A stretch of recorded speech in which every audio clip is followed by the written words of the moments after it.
आप सभी का स्वागत है। आज हम आपको बताएंगे दिस और डैट से रिलेटेड कुछ सेंटेंसेस जो आपको इंग्लिश स्पोकन में बूस्ट करेगा, इंग्लिश स्पोकन को इन्हेंस करेगा। तो सबसे पहले यहाँ पर जैसे कि आप देख रहे हैं कि दिस और डैट का पिछले क्लास और उससे एक और पिछले क्लास में हम आपको बेसिक जो है उसके कॉन्सेप्ट को बताए हुए थे। तो आज हम आपको कुछ स्पोकन सेंटेंसेज है जो आपको इंग्लिश स्पोकन में मदद करेगा उसको देखते हैं। तो सबसे पहले हम यहाँ पर कलम को ले लेते हैं और वहाँ से काम करना शुरू करते हैं। तो जैसे कि आप यहाँ पर देख रहे हैं कि यूज ऑफ दिस है, दिस का प्रयोग कहाँ पर करते हैं हम आपको बताए हुए थे कि नज़दीक की वस्तु को डिनोट करने के लिए दिस का प्रयोग करते हैं और वहीं में दूर की वस्तु को डिनोट करने के लिए हम डैट का प्रयोग करते हैं। तो यहाँ पर वही चीज़ को यहाँ पर दिया हुआ है। और एक चीज़ और आप ध्यान कर ले कि सिंगल यानी कि दिस और डैट जो होता है, ये जो दिस देख रहे हैं दिस, ये जो आप देख रहे हैं दिस, ठीक है, और ये जो होता है यहाँ पर है डैट। एक्चुअली में दिस और डैट जो होता है ये दोनों जो होता है सिंगुलर होता है। क्या होता है? सिंगुलर होता है। ये दोनों जो होता है वो सिंगुलर होता है। दिस का प्लुरल होता है दीज, दिस का प्लुरल जो होता है वो दीज होता है और डैट का प्लुरल जो होता है वह दोज होता है। जैसे आप लोग बचपन में पढ़ते सुने होइएगा कि बॉय होता है सिंगुलर, उसमें एस लगा देते हैं तो प्लुरल हो जाता है। उसी तरीके से बिल्कुल दिस और डैट जो है सिंगुलर है और जब सिंगुलर रहता है तो वो क्या लेता है? ईज है, मार में से ईज लेगा, ठीक है, वाज बेयर में से वाज लेगा। बशर्ते आप ये सारे कॉन्सेप्ट को क्लियर करते हैं तो आगे आपको जो है दिस और डैट से रिलेटेड जो सेंटेंस आप बनाते हैं उसमें आपको कंफ्यूजन नहीं होगा। तो यहाँ तक हम क्लियर समझ रहे हैं। तो आगे हम क्या करेंगे, जैसे कि यहाँ पर कुछ सेंटेंस है, यह एक किताब है, तो इसको कैसे बनाएंगे? जैसे देख रहे हैं कि यह एक किताब है तो दिस इज ए बुक। इसी तरीके से कहेगा यह एक कलम है, दिस इज ए पेन। यह एक घड़ी है, दिस इज ए वॉच। यह एक पंखा है, दिस इज ए फैन। यह एक मोटरसाइकिल है, दिस इज ए मोटरसाइकिल। यह एक कार है, दिस इज ए कार। यह एक स्कूल है, दिस इज ए स्कूल। इस तरीके से रिलेटेड कोई सेंटेंस बनाना होगा मिलता जुलता तो हम दिस इज का प्रयोग करेंगे। अगर वो उसमें जो नाउन आ रहा है तो उसको गिनती करेंगे, अगर गिनती करने वाला होगा तो ए या एन का प्रयोग करते चलेंगे। जैसे यह एक सेब है तो दिस इज एन एप्पल और यह एक आम है तो दिस इज ए मैंगो। हम इस तरीके से डिनोट करते हुए आगे की तरफ बढ़ते हुए चलेंगे। तो यहाँ तक क्लियर हो गया होगा। आगे हम देखिए यहाँ पर कुछ एग्जाम्पल और है उसको ले करके चलते हैं। जैसे कि हम आपको बताए हुए थे कि दिस इज एन एप्पल, यह एक सेब है। उसी तरीके से यह एक घोड़ा है तो क्या बोलेंगे? फटाफट फटाफट आप लोग जानते हैं तो नीचे कमेंट करते बताइएगा। तो देखिए यह एक घोड़ा है, दिस इज अ हॉर्स। यह मेरे अंकल है, दिस इज माई अंकल। यह मेरे चाची है, यह मेरी चाची है, या यह मेरे भाईजी है, दिस इज माई ब्रदर। या बड़े भाई को बोलते हैं ब्रदर, वो भी बोल सकते हैं, है ना। ये मेरे शिक्षक है, यह मेरे शिक्षक है, दिस इज माय टीचर। यह मेरे भाई जी है तो हो गया, ये मेरे गुरुजी है तो टीचर ही होता है। उसी तरीके से रिलेटेड बहुत सारे सेंटेंस बोलना होगा तो हम उस तरीके से क्या करेंगे? माइन लगा देंगे। अब देखिए यह एक ब्लैक बोर्ड है, this is a black board. हम बोलते हैं ना यह एक बोतल है, दिस इज अ बोतल। यह साइकिल है तो दिस इज अ साइकिल या दिस इज साइकिल। लेकिन एक बात ध्यान रखिएगा, अगर हिंदी में एक का प्रयोग करे या न करे, हमें इंग्लिश में एक का प्रयोग यानी ए या एन का प्रयोग करना होगा। जैसे अगर कोई आपसे पूछ रहा है कि यह घड़ी है, क्या है? यह घड़ी है। जैसे कोई आपसे पूछ रहा है, जैसे हम यहाँ पर लिख करके बता रहे हैं यह घड़ी है, क्या है? यह घड़ी है, ठीक है, आपको ये लिख दिया। अब उसके बाद एक और ट्रांसलेशन हम लिख देते हैं, यह एक घड़ी है, क्या है? यह एक घड़ी है। दोनों लिख दिया, यह एक घड़ी है।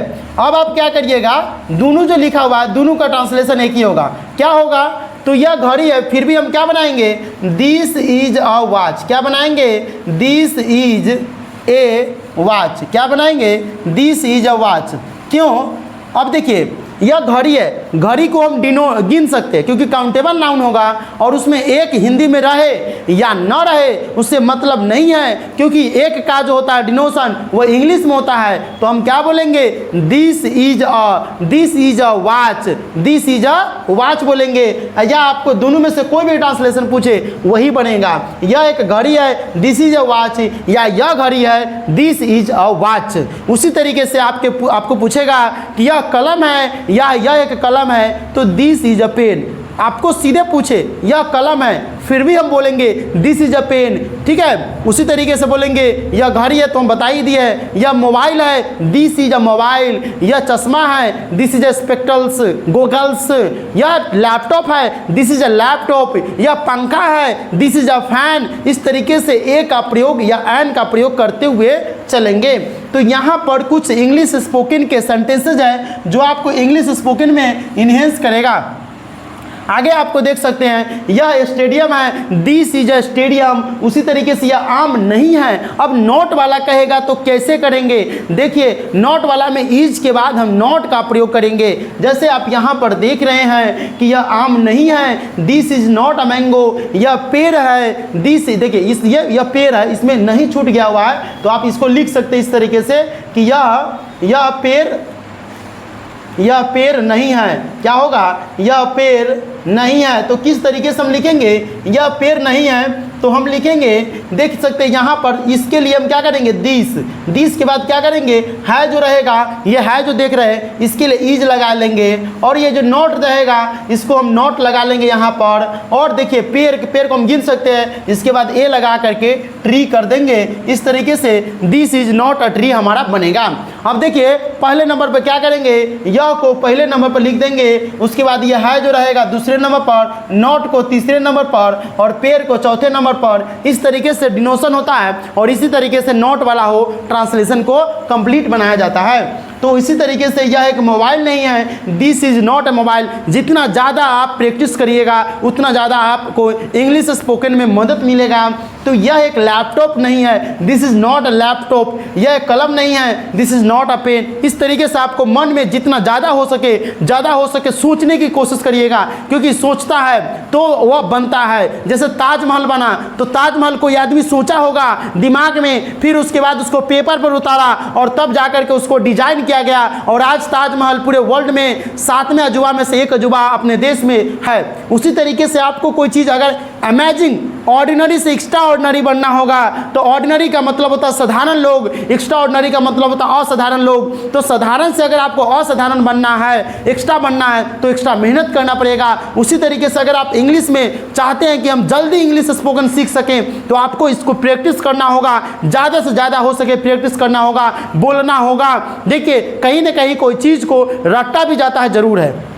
हम देखिए हम ये नहीं कहते कि हर चीज़ को रट करके पढ़ना चाहिए, लेकिन बहुत सारे चीज़ को आप रटते हैं। a+b का होल स्क्वायर आपको कोई नहीं समझाया होगा, क्योंकि उसका थ्योरी समझिएगा ना तो आप पगला जाइएगा। a+b का होल स्क्वायर को आप हमेशा रट के ही याद करते हैं। ए फॉर एप्पल माने से होता है, ये रट करके ही याद किए हुए हैं। क ख ग घ अंग ये रट करके ही याद किए हुए हैं, कभी से कोई समझ करके नहीं याद किया हुआ है। जब आप टेबल याद किए होंगे वो भी रट करके याद किए होंगे। तो आपको क्या करना है, किसी चीज़ को आप बार बार बोलते वो दिमाग में इस तरीके से सेट हो जाता है कि दिमाग को लगता है कि ये चीज़ को ज़्यादा ज़रूरी है, ये चीज़ ज़्यादा ज़रूरी है, इसलिए दिमाग उसको आगे रखता है। आप कभी भूल पाइएगा एप्पल माने सेब होता है, कह कभी भूल पाइएगा नहीं, फिर भी क्या किए रट के याद किए। लेकिन इतना बार लिखिए दिए हुए हैं, 100 बार 1000 बार लिखिए दिए हुए हैं कि वो हमारे दिमाग में इस तरीके से सेट हो गया है, कभी भी सपना में उठा के बोल देगा कह सुनाओ, फटाक से सुना देगा। इसका मतलब है इंग्लिश स्पोकन प्रैक्टिस की जरूरी है, न इसमें रटना है न समझना है। लेकिन कुछ चीज़ें आपको समझना पड़ेगा, कुछ चीज़ें आपको रटना पड़ेगा। जैसे दिस का प्रयोग जो होता है नज़दीक के लेके जाता है, डैट का प्रयोग दूर के लेके जाता है। तो ये सब चीज़ आपको समझना पड़ेगा, इसको आपको प्रैक्टिस करना पड़ेगा, या आप समझिए इसको रटना पड़ेगा। आपके भाषा में रटना है, लेकिन हमारे भाषा में इसको प्रैक्टिस बोलते हैं। जितना ज़्यादा प्रैक्टिस उतना आगे आप इंग्लिश में निकलिएगा। आगे हम चलते हैं, आगे अभी और भी चीज़ें हैं। जैसे डैट का प्रयोग में आपको बाकी है, तो डैट का प्रयोग हम दूर के किसी व्यक्ति और वस्तु को डिनोट करने के लिए करते हैं। ये भी होता है, ये भी सिंगुलर ही होता है। क्या होता है मेरे भाई, सिंगुलर होता है। जैसे आप देख सकते हैं कि वह एक किताब है, डैट इज ए बुक। फिर भी अगर आपको उसमें कह दें कि वह किताब ही है, क्या वह किताब है, सीधे रहेगा तो भी हम बोलेंगे डैट इज अ बुक। वह एक सेब है, डैट इज एन एप्पल। वह एक घोड़ा है, डैट इज अ हॉर्स। इस तरीके से हम इसको डिनोट करते हुए चलेंगे।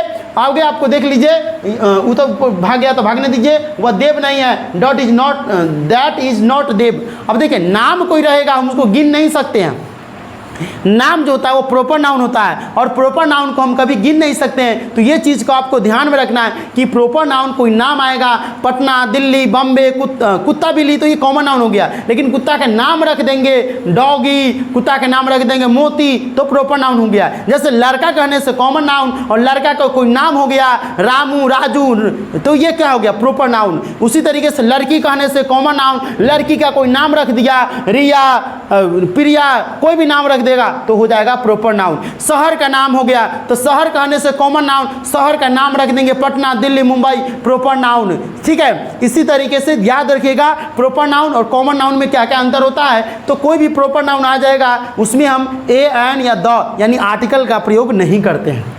ठीक है, आर्टिकल का प्रयोग नहीं करते हैं। फिर आपके दिमाग में एक चीज़ आता होगा कि सर आर्टिकल का प्रयोग हम नाम के पहले नहीं करते हैं, तो कपिल शर्मा जो है अपने नाम के पहले दी कपिल शर्मा या द कपिल शर्मा क्यों यूज करता है। देखिए, आप अपने नाम के पहले, ग्रामर कहती है कि नाम के पहले आपको द, ए एंड द यानी आर्टिकल जो होता है उसका यूज नहीं करना है। लेकिन अगर आप कर रहे हैं, इसका मतलब है कि उसके जैसा पूरे वर्ल्ड में कोई नहीं है, यानी उसको एक्स्ट्रा ऑर्डिनरी बनाने के लिए, उसको डिफाइन करने के लिए, समझ जाइए कि वो पूरे वर्ल्ड में अमेजिंग है ना, तो उसमें हम द का प्रयोग करते हैं। जैसे कपिल शर्मा है तो द कपिल शर्मा, उसका शो देखते हैं पूरे वर्ल्ड में चलता है, एक्स्ट्रा ऑर्डिनरी लेवल का है, विशेषता बता रहा है, तो हम उसमें क्या करेंगे द लगाएंगे। जैसे हमारे कोचिंग का नाम है द किंग्स एजुकेशन, इसका मतलब है बड़े बड़े इंस्टीट्यूट का भी नाम था, बड़े बड़े कॉलेज का भी नाम है, इसका मतलब है कि इसमें कुछ खास है, तो हम अपने कोचिंग का नाम रखे हुए। सीतामढ़ी में उसे मेरा कोचिंग है, आप आ करके ज्वाइन कर सकते हैं। अब देखिए, यह एक शेर है, तो यह एक शेर रहेगा तो हम क्या बोलेंगे, दिस इज ए लायन। लेकिन वही हमको किसी दूर के नज़दीक में है, जैसे यहाँ पर दिया हुआ है वह एक शेर है, तो डैट इज ए लायन। क्योंकि शेर क्या है, कॉमन नाउन है, और शेर का नाम रख देंगे रामू, ठीक है, या मामू, कुछ नाम रख दे तो प्रॉपर नाउन हो गया। तो शेर का जब नाम रखेंगे तब वो प्रॉपर नाउन, लेकिन शेर अपने आप में कॉमन नाउन होता है, उसमें हम ए एंड द का प्रयोग करेंगे। वह बाइक है, डैट इज ए बाइक, ठीक है, लेकिन यही में कहना होगा कि यह बाइक है तो दिस इज अ बाइक। ठीक है, वह किताब नहीं है, that is not a book. वह बिल्ली नहीं है, that is not a cat. ठीक है, वह सीता है, डैट इज सीता। इस तरीके से हम डिनोट करते हुए चलेंगे।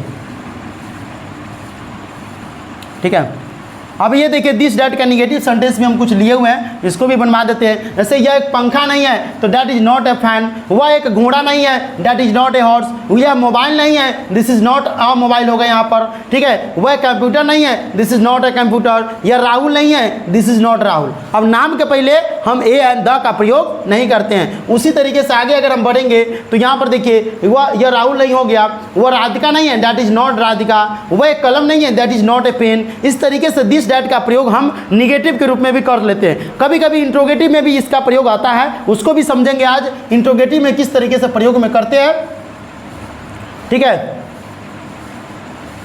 यहां पर आ गया हमारा, देखिए दिस डैट का इंट्रोगेटिव सेंटेंस के प्रयोग हम कर लेते हैं। ठीक है, अब देखिए दिस डैट का इंट्रोगेटिव सेंटेंस, इंट्रोगेटिव का मतलब होता है प्रश्नवाचक। प्रश्न पूछेगा आपसे, कोई क्वेश्चन पूछेगा कि यह क्या है, वह क्या है, यह क्या है, वह क्या है। इस तरीके के केस में हम इंट्रोगेटिव सेंटेंस हो जाएगा तो किस तरीके से बोलेंगे। ठीक है, तो अब हम उसको बोलेंगे। अब यहाँ पर समझ लीजिए, ये हिंदी सेंटेंस है, इधर इंग्लिश सेंटेंस है। क्या यह किताब है, तो ये एक सिंपल इंट्रोगेटिव होता है, एक WH इंट्रोगेटिव होता है, ये सिंपल इंट्रोगेटिव है। सिंपल इंट्रोगेटिव को हम किस तरीके से देखेंगे, जो आपको यहाँ स्क्रीन पर दिखाई दे रहा है, तो यहाँ से आप जो है इसको समझ सकते हैं। तो देखिए यहाँ पर जो आप देख रहे हैं कि क्या यह एक किताब है, तो हम इसको क्या पढ़ेंगे, इज दिस अ बुक। ठीक है, इसी में पूछ देगा यह क्या है, पूछ देगा। अगर आपसे पूछ देगा तो ये WH होता है, यह क्या है।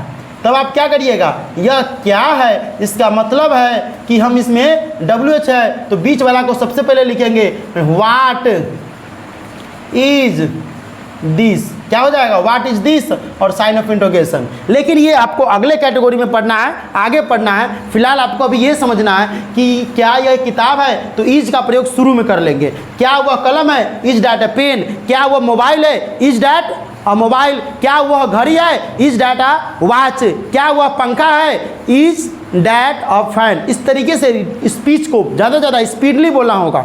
स्पीडली का मतलब है दिमाग में सोचना पड़ेगा, बार बार प्रैक्टिस करना पड़ेगा। क्या यह घोड़ा है, इज दिस अ हॉर्स। इस तरीके से हमको ये इंट्रोगेटिव वाले सेंटेंस है। आगे हम चलेंगे, क्या वह एक आईना है, इसमें जो जाएगा ये आईना नहीं बल्कि यहाँ पर हो जाएगा घोड़ी होती है, शायद घोड़ी या घोड़ा होता है, यहाँ पर घोड़ा कर दीजिए क्योंकि स्पेलिंग यही है। आईना होता तो शीशा रहता, ठीक है। तो इज डैट ए हॉर्स, क्या यह राहुल है, इस तरीके से यह डिनोट होते हुए चला जाता है। कोई नाम ही पूछेगा तो क्या वह सीता है, इज डैट सीता। क्या यह कंप्यूटर है, इज दिस अ कंप्यूटर। क्या वह मोबाइल है, इज डैट अ मोबाइल। इस तरीके से हमारा ये डिनोट होते हुए चला जाता है। तो ये हमारा एक सेंटेंस और है, क्या यह घर है, इज दिस अ होम। अभी हम आगे लेकर के आएंगे WH वाला। WH वाला को कैसे करेंगे, उसके लिए अगर आप चैनल पर नए हैं, इस तरह के वीडियो देखना पसंद करते हैं, इस वीडियो से कुछ ना कुछ सीखे हैं, तो चैनल को सब्सक्राइब करें, इस वीडियो को अपने दोस्तों के साथ शेयर करिएगा। मिलते हैं अगले वीडियो में।